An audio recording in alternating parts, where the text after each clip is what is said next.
लोग सरकार को उखाड़ फेंकेंगे और हम सारी बहनें और हम लोगों का सम्मानजनक मानदेय दिया जाए। 26,000 से कम नहीं होना चाहिए। हम लोग मान नहीं जाए, सारे विभाग का काम हम लोग करते हैं, लेकिन सरकार कुछ सोचती नहीं है, पैसा नहीं देने।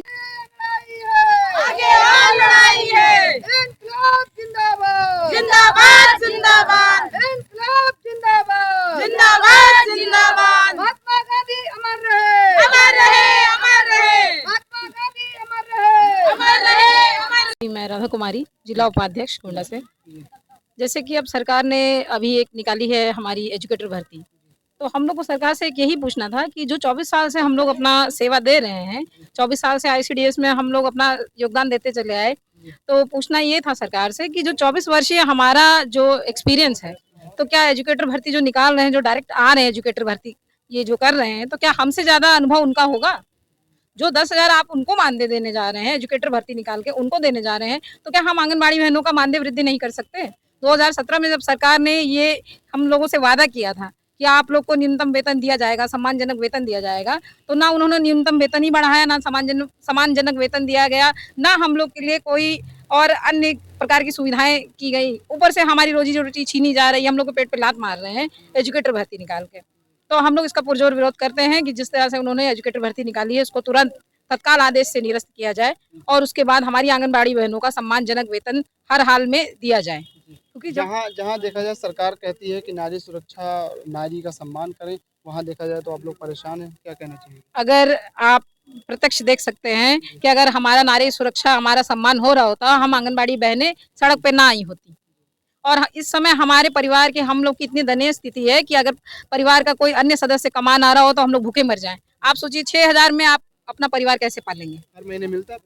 नहीं, हर महीने हमारा वेतन नहीं आता है, हर महीने मानदेय नहीं मिलता है, 2-2 3-3 महीने रुक के आता है, और वो भी 6,000 आ भी रहा है, तो 6,000 में हमको सरकार से ये पूछना है कि क्या 6,000 में वो अपना परिवार पाल सकते हैं? 6,000 में अगर वो अपना परिवार नहीं पाल सकते तो आंगनबाड़ी से इतनी सारी उम्मीदें रखते हैं, इतनी सारी आशाएं रखते हैं कि हम पोषण ट्रैकर भी करेंगे, हम उनका न्यूट्रिशन का कार्य कर रहे हैं, बच्चों का कुपोषण दूर कर रहे हैं, पोषाहार भी बांट रहे हैं, ना हम लोग को मोबाइल का डाटा का पैसा दिया जा रहा है, ना हम लोग को विभाग से मोबाइल दिया गया। आज से कई सालों पहले एक मोबाइल मिला था कार्बन कंपनी का, जो कि बिल्कुल बेकार था। हम लोगों ने अपने मानदेय से किसी तरह वो पैसे इकट्ठे करके नया मोबाइल खरीदा। हम लोग अपने पैसे डलाते हैं, अपना डाटा खर्चा करते हैं, अपने मानदेय से पैसा डला के हम लोग अपना कार्य कर रहे हैं। जब सरकार ने सब कुछ डिजिटल कर दिया, ऑनलाइन कर दिया, तो उनको क्या दिक्कत आ रही है? जब सारा कार्य हम लोगों से ले रहे हैं तो हमारा मानदेय वृद्धि करने में उनको क्या कष्ट हो रहा है? जैसा कि आप देख सकते हैं कि सरकार जो कहती है कि नारी सशक्तिकरण, नारी के विषय में हम सोचेंगे, और बहुत सारे ऐसे दावे करते हैं, लेकिन जब ये लोग आज धरना देने पे मजबूर हैं, यह लोग आज यहाँ खड़े हैं और हमारे साथ बहुत सारे लोग खड़े हैं, इनसे हम जानने का प्रयास करते हैं। जैसे ये कह रही हैं कि हमारा 3-3 और 6-6 महीने तनख्वाह नहीं आता है, तो सोचिए हमारा खर्चा कैसे चलता होगा, हम परिवार को कैसे पालते हैं। ये इन सब चीज़ों की बहुत बड़ी समस्याएं हैं। आइए और कुछ लोग हैं, इनसे हम बात करते हैं। मेरा नाम नीलम श्रीवास्तव, मैं जिला महामंत्री हूँ। और आज 2 अक्टूबर के दिन आज हम लोग उपवास करके यहाँ गांधी जी की प्रतिमा के पास हम लोग माल्यार्पण भी किए हैं और उनका सम्मान भी करते हैं, क्योंकि बापूजी की सोच थी कि ICDS की स्थापना इन्होंने ही की, मतलब इनकी सोच थी और इंदिरा गांधी जी ने पूरा किया था। और आज हम लोग जहाँ खड़े हैं तो इन्हीं की सोच थी। और पहली बात तो ये है कि सरकार ने हम लोगों के साथ इतना ज़्यादा धोखाधड़ी किया है कि कुछ कहने वाली बात नहीं है। बहुत ज़्यादा इन्होंने सताया है।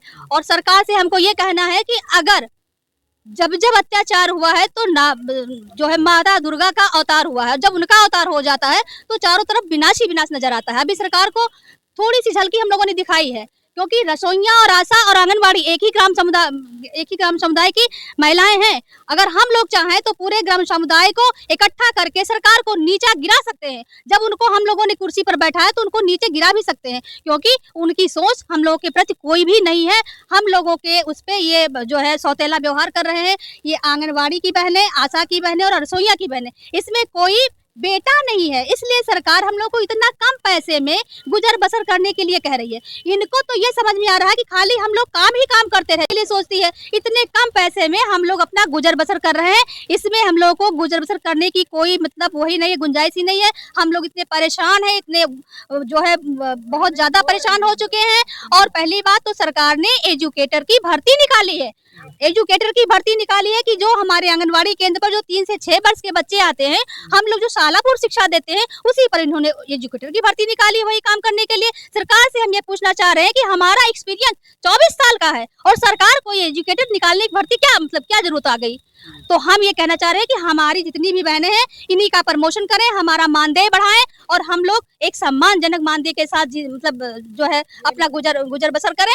और सरकार से हमें कोई विरोध नहीं है, लेकिन सरकार अगर मेरे प्रति इस तरह का विचार बनाई हुई है तो हम सरकार के प्रति उनको भी हम नीचे गिरा सकते हैं। और आए दिन हम लोग ऐसे सरकार को बताना चाह रहे हैं कि हमको मतलब देखिए, हमारी तरफ देखिए, हम आज सत्य का जो है आग्रह कर रहे हैं, हम सत्याग्रह आंदोलन कर रहे हैं हम लोग कि अगर आप नहीं जाग रहे हैं, आप आयोडीन नमक नहीं खाए हैं, आपकी मानसिक बुद्धि सही नहीं है तो सही कर लीजिए और अपनी लड़कियों को देखिए कि ये लोग इतने कम पैसे में गुजर बसर कर रही हैं। आए दिन हम लोग की परेशानी रहती है, सरकार कुछ करती ही नहीं है। तो सरकार से हम ये मांग करते हैं एजुकेटर की भर्ती बंद की, मतलब ये मांग नहीं करते हैं, ये सरकार ने ही तय किया है कि जितने भी संविदा कर्मचारी हैं उनका जो है धोती कपड़ा और मकान इसमें इतना खर्च होता है। तो सरकार से हमारा यही कहना है, उनसे हमारी अपील है कि वो हमारा जो है मानदेय 26,000 से कम न करें। और पहली बात, अगर ये नहीं करते हैं तो आए दिन हम लोग ऐसे ही उनको बताते रहेंगे और आए दिन सड़क पर हम लोग सड़क से लेकर संसद तक का घेराव करेंगे। इनको क्या कर डालेंगे समझ में नहीं आता है। जैसे 26,000 ना दें तो आप लोग कम से कम कितना मांग रहे? 26 से देखिए जीने लायक मान दे दें वो बस की नीचे मतलब नहीं। हाँ 26 से नीचे नहीं, लेकिन अब ये है कि सरकार थोड़ा सा हम लोगों के प्रति सोचे। तो क्यों सौतेला व्यवहार कर रही है? क्योंकि इसमें कोई बेटा नहीं है। वो सरकार कहती है बेटा बेटी एक समान मानो, लेकिन ये आंगनबाड़ी और आशा रसोइया में अगर कोई बेटा हो तो बताएं इन्हीं को ये इतना कम पैसा क्यों दे रहे हैं। तो इसलिए सरकार से सरकार से हमको यही कहना है कि उनसे हाथ जोड़कर विनती है, अभी ये कहते हैं नहीं, विनती भी नहीं करेंगे। और यही जितनी भी हैं गंगा जमुना सरस्वती आशा आंगनवाड़ी का और जो है रसोइया सरकार, ये इतने सारे लोग मिलकर सरकार को हम लोग जैसे ऊपर गद्दी पर बैठाएं वैसे नीचे भी गिरा सकते हैं। क्या नाम है आपका? मेरा नाम रानी देवी पाल है। मैं देवी पाटन मंडल अध्यक्ष scheme worker Uttar Pradesh C2 की तरफ से बोल रही हूँ। आज यहाँ हम लोग 2 अक्टूबर गांधी जयंती के दिन महात्मा गांधी की प्रतिमा पर माल्यार्पण करके सत्याग्रह आंदोलन के दिन हम लोग ये मांग कर रहे हैं सरकार से कि पहली बात तो हमारी बहनों को जो एजुकेटर भर्ती सरकार निकाली उसको पहले तुरंत रद्द करे। अगर ये सरकार भर्ती नहीं रद्द करती है तो हम लोग यहाँ सड़क से लेकर संसद तक घेराव करेंगे सरकार का। और हम लोग ऐसे चुप बैठने वाले नहीं हैं। सरकार हमारे साथ, हमारी बहनों के साथ सब धोखा कर रही है।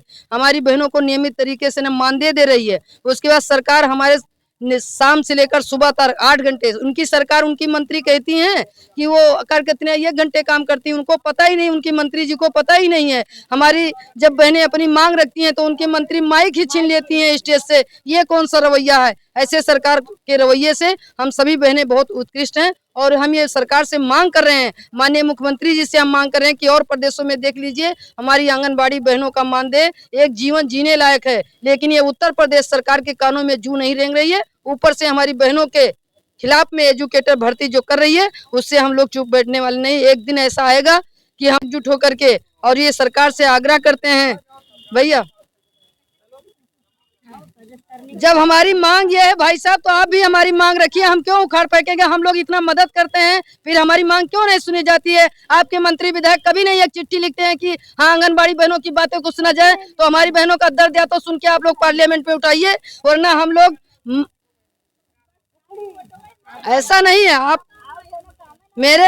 हमारी आंगनबाड़ी बहनें सभी इतने तादाद में 3.25 लाख उत्तर प्रदेश के अंदर हैं। जिस दिन हमारी बहनें सड़कों पर इकट्ठा हो जाए उस दिन सरकार को खुद पता चल जाएगा कि क्या है बहनों का। जब हमारी बहनें वहाँ धरना प्रदर्शन करती हैं, वहाँ इकट्ठा होती हैं अपनी मांगों का मांग पत्र देने के लिए, तो ऐसे बहुत से लुटेरे लोगों को भेज देते हैं मांग पत्र लेने के लिए और वो मांग पत्र हमारी बहनों का कूड़ेदान में डाल दिया जाता है। हमारी बहनों से हम सब सरकार के साथ में, हम ये नहीं कह रहे हैं कि ये सरकार गलत है वो सरकार, हम तो ये हैं जो हमारी बहनों के हितों की बात करेगा, जो हमारी बात सुनेगा, उसके साथ हम हमेशा हैं। हमेशा हमारी बहनें खड़ी रही हैं और हम हमेशा उसके साथी हैं, आभारी हैं। हमारी बहनों का यही मांग करते हैं कि उनको ग्रेजुएटी दिया जाए, फंड दिया जाए, रिटायरमेंट पर उनको मासिक पेंशन दिया जाए और या उनकी बहनों का जो एग्रीमेंट नहीं लगाई, सरकार 10 साल पे एग्रीमेंट लगाती थी, वो भी पैसा सरकार ने काट दिया है। उसको जोड़ करके बहनों को एक एरियर के रूप में एक मुश्त भुगतान किया जाए। इसी के साथ मैं सभी आंगनबाड़ी कर्मचारी संघ की तरफ से, अपनी बहनों की तरफ से सरकार से आग्रह करते हैं कि एक जीवन जीने लायक मानदेय सरकार दे। धन्यवाद।